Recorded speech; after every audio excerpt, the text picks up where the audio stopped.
A Southwest flight attendant has been awarded $5 million after being fired for her stance on the issue of abortion. This is very interesting in terms of the federal law, because it gets down to federal union labor law and some really interesting aspects of this. So let's read this article and we'll discuss a little bit about what's going on. The Southwest employee said Southwest fired her over social media posts regarding abortion that descended from the union.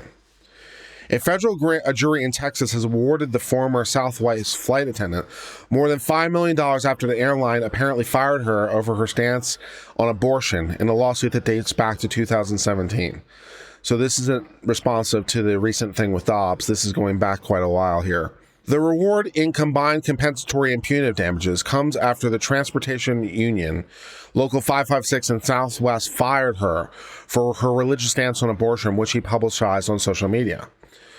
Quote, "Today is a victory for freedom of speech and religious belief. Flight attendants should have a voice, and no one should be able to retaliate against a flight attendant for engaging in protected speech against her union.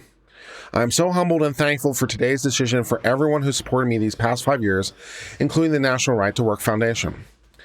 Adam Greenfield, an attorney with the law office of Kloutman and Greenfield representing the union, said that factual evidence in the case indicates an outcome different from recent decision of the jury, which may have misunderstood the court's charge.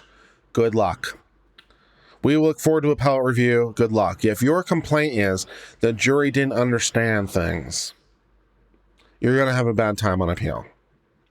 Southwest told Fox Business in a statement the airline has a demonstrated history of supporting our employees' right to express opinions when done in a respectful manner. We're disappointed with this verdict and plan to appeal the Fifth Circuit Court of Appeals.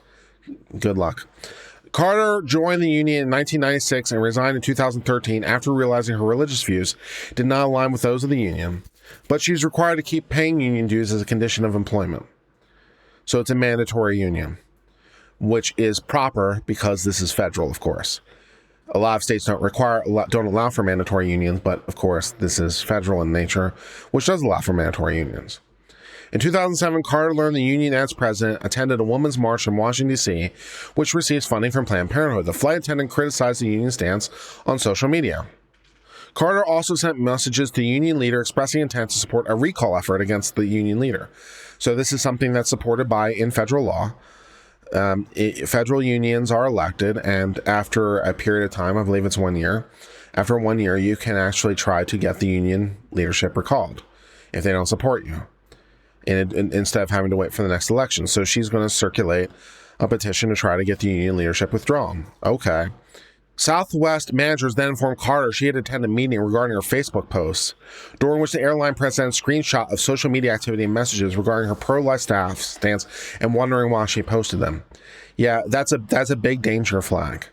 That's a big danger flag, right? Because now we're thinking about discrimination on the basis of religion, right? You can fire people, generally speaking, but you can't fire them for protected reasons, one of which is their religious beliefs.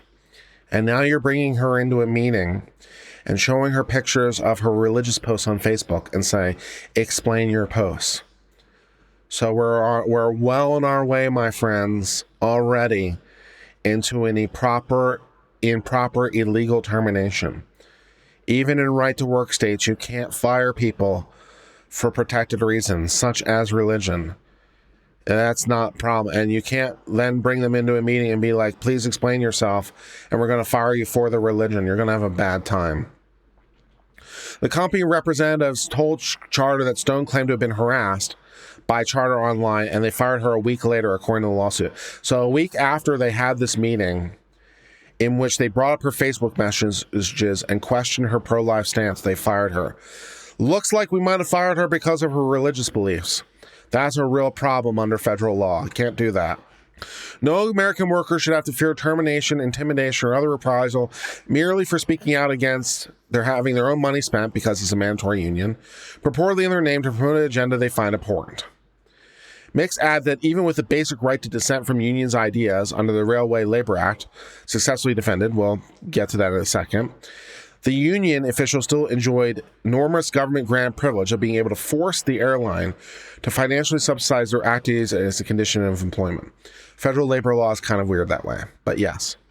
While we proudly stand with Miss Carter and pleased by the verdict, there ultimately should be no place in American labor law for compelling workers to fund private organizations that violate their own beliefs.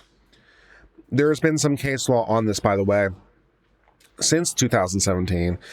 Janus, by the way, is the name of the Supreme Court case that said that you could withhold money for these kinds of reasons. But of course, that law didn't exist yet in 2017. Janus wouldn't happen for another couple of years. So there's law that definitely allows for that more today. What this article vaguely alludes to is that this is at least partially governed by federal labor law. So there are two issues in play here, one of which is the employer and one of which is the union.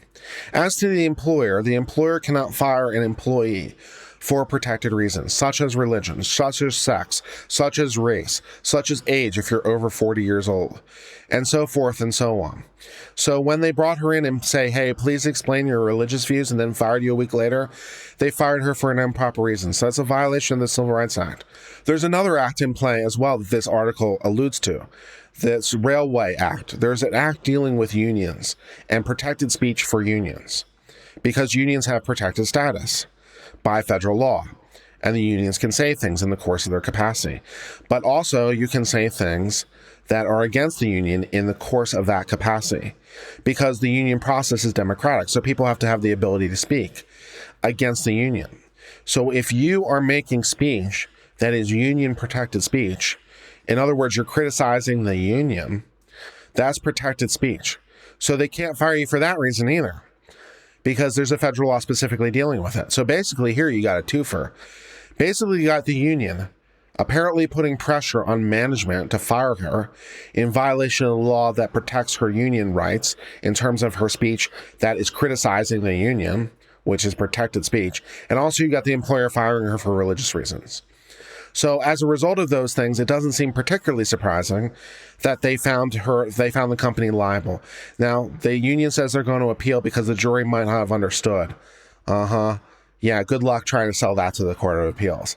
So I don't have a lot of promise in that. So I think she's going to get paid. And that basically brings us to the end discussion of that story.